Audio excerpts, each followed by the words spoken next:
இது மாமா செல்லாச்சே, இங்க எப்படி வந்தது? இந்த நேரத்துக்கு அலாரம் அடிக்குது.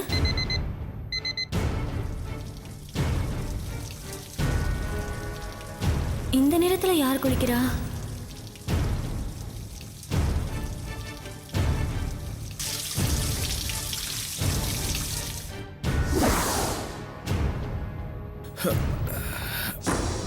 ஹே சுகந்தி, என்ன? இல்ல, உங்க செல்ல சாப்பிட்டுட்டு அங்கேயே வச்சுட்டு போயிட்டீங்க. இது இந்த நேரத்துல அலாரம் அடிக்குது. அதுவா, இன்னைக்கு பார்ட்டி ஒருத்தருக்கு 12 மணிக்கு மேல போன் பண்ணுமேன்னு மத்தியானம் அலாரம் வச்சேன். தெரியாம பிஎம் போடுறதுக்கு பதிலா ஏஎம் போட்டேன் போல இருக்கு. சரி மாமா, அதை விடுங்க. ஆமா, இந்த நேரத்துல எதுக்காக நீங்க வந்து குளிச்சிட்டு இருக்கீங்க? ரூமுக்குள்ள ஒரே புழுக்கமா இருந்துச்சு, அதான். தூக்கமே வரல, அதான் குளிச்சாவது தூக்கம் வருமானு பார்த்தேன். என்ன மாமா நீங்க? வெயில் காலம் போயிடுச்சு, நாங்க எல்லாரும் குளிர்தேன்னு போத்திட்டு படுத்துட்டு இருக்கோம். நீங்க என்னடா புழுக்கமா இருக்குன்றீங்க?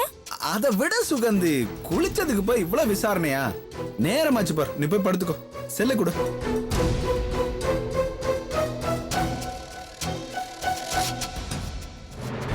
இல்ல, மாமா போய் சொல்றாரு. எதையும் நம்ம கிட்ட இருந்து மறைக்கிறாரு.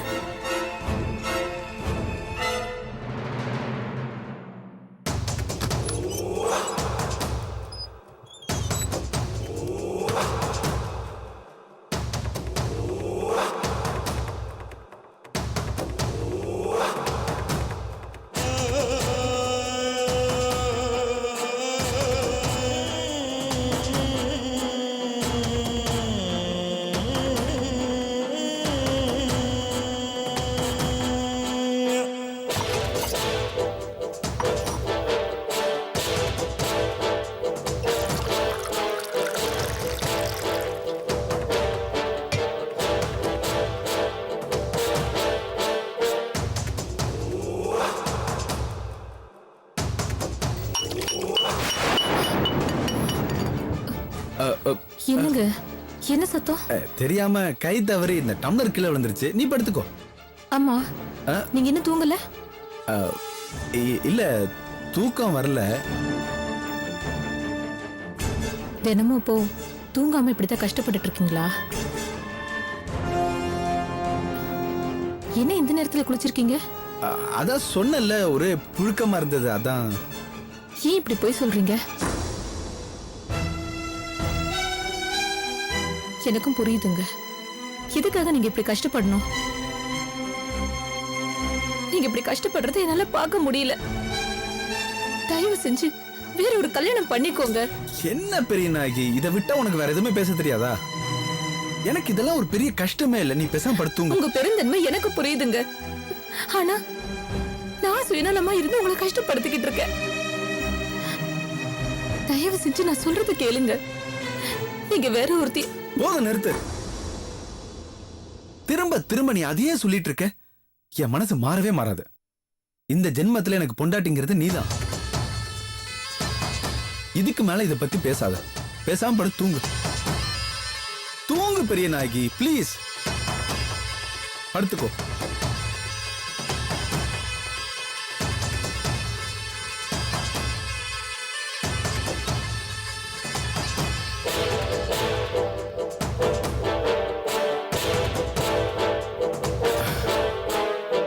படுத்துக்கோ.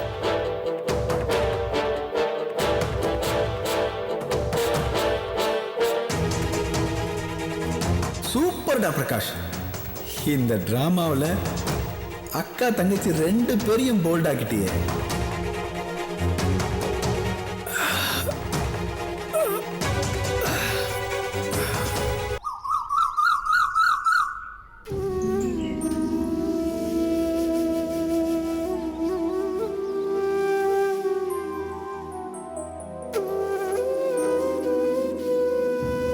அப்பனே பிள்ளையாரப்பா, என் மருமகனோட தொழில் அமோகமாக நடக்கணும்.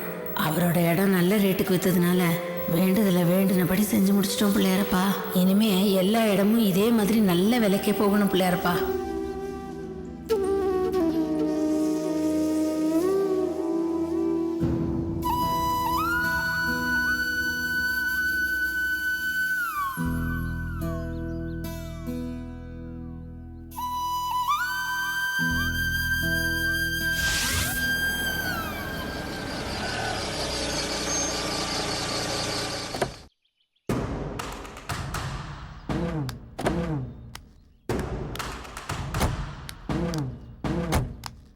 அதெல்லாம் எப்படி மாப்ள பண்றது? அது எப்படின்னா அந்த ரோடு செக் எல்லாம் பார்த்து அந்த இடத்துல வாய்ந்தவரா இருக்காரு.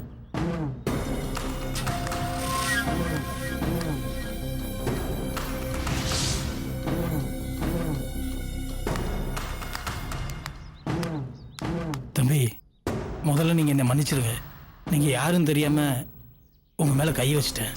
நீங்க தான் அபிராமியோட வீட்டுக்காரன் தெரிஞ்சிருந்தா இந்த தப்பு நடந்திருக்காது.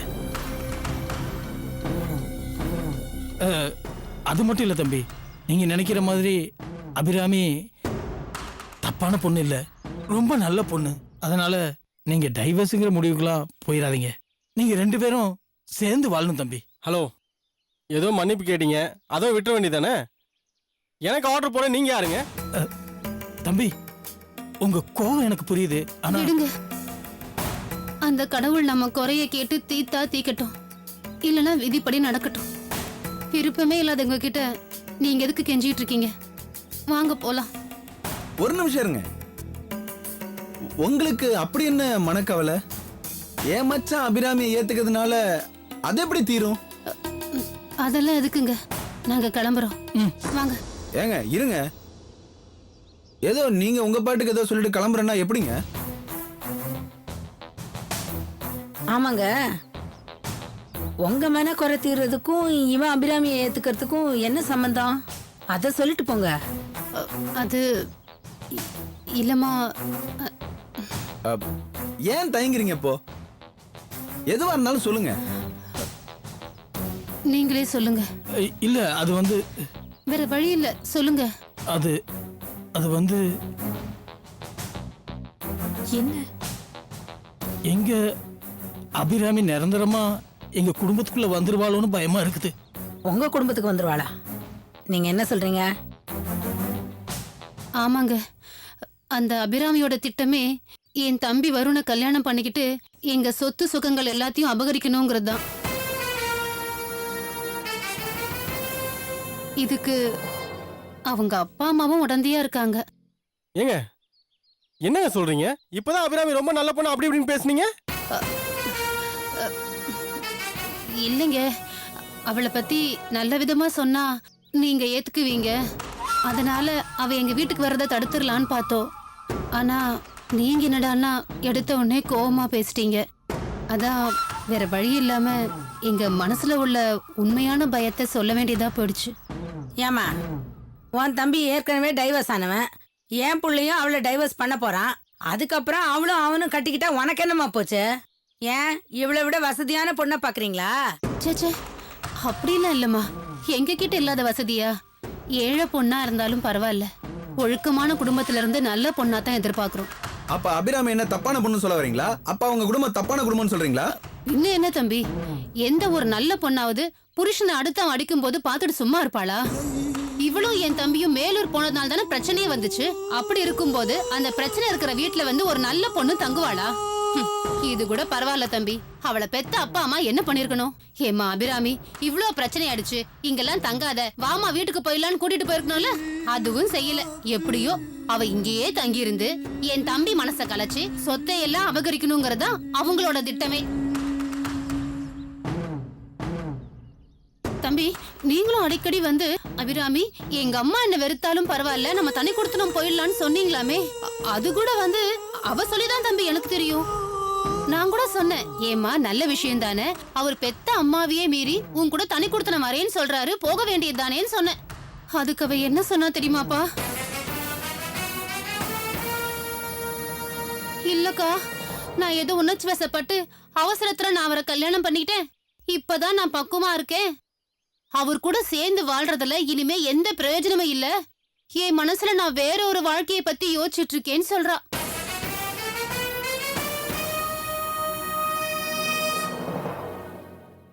அதுக்கு எனக்கு அப்ப அர்த்தம் புரியல. ஆனா இப்பதானே புரியுது. அவ எதிர்பார்த்துட்டு இருந்த வாழ்க்கை இதுதான்னு.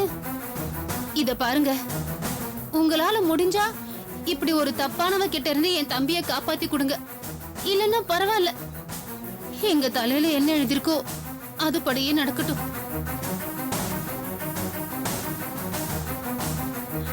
ஆனா ஒண்ணுங்க, எக்காரணம் கொண்டும் இந்த மாதிரி நாங்க வந்து உங்ககிட்ட பேசினத தயவு செஞ்சு யார்கிட்டயும் சொல்லிடாதீங்க. நாளைக்கு அவ நினைச்ச மாதிரியே என் தம்பிய கல்யாணம் பண்ணிட்டு எங்க வீட்டுக்கு வந்துட்டா இப்படி எல்லாம் பேசணும்னு தெரிஞ்சு போயிடும். எங்களை வீட்டை விட்டே அனுப்பிடுவா. எங்களுக்கு வேற போக்கிடமே கிடையாது. தயவு செஞ்சு சொல்லிடாதீங்க. நாங்க வரோம்.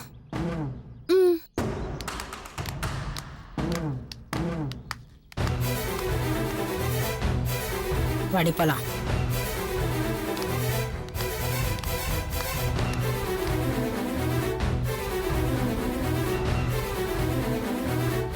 வாங்க மச்சான்.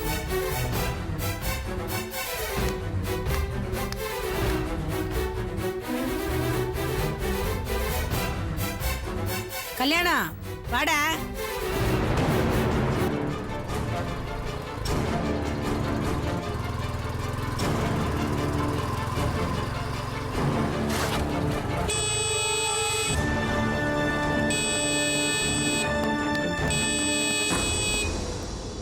யாரு சார்? என் பேரு பிரகாஷ்ங்க. நான் பெரியநாயகி ப்ரமோட்டர்ஸ்ல இருந்து வரேன்.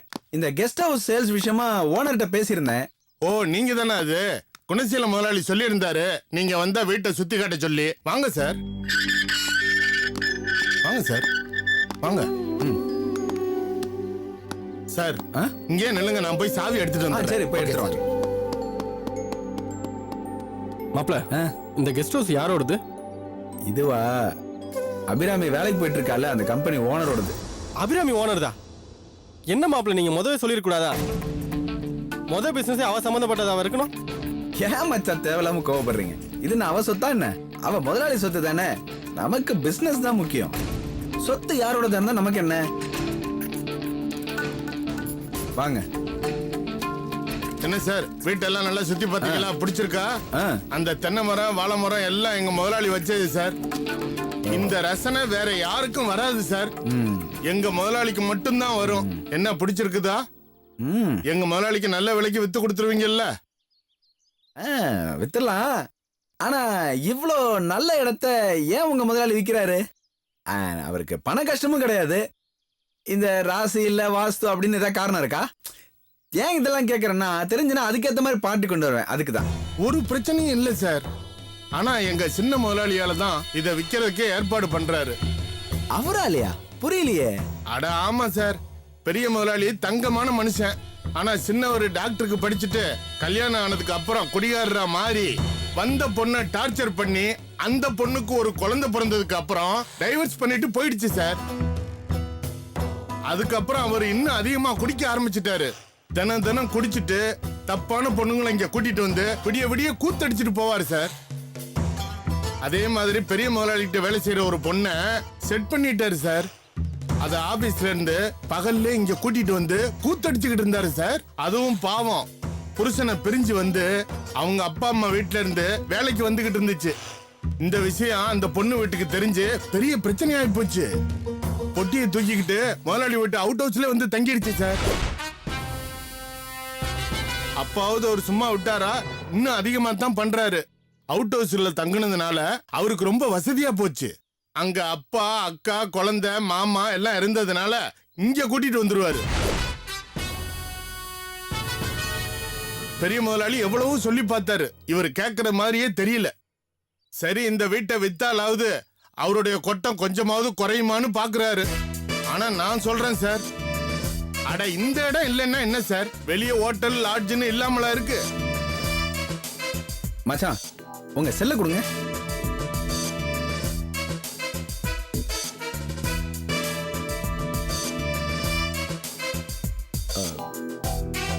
நீங்க சொல்றது இந்த பொண்ணு தானே?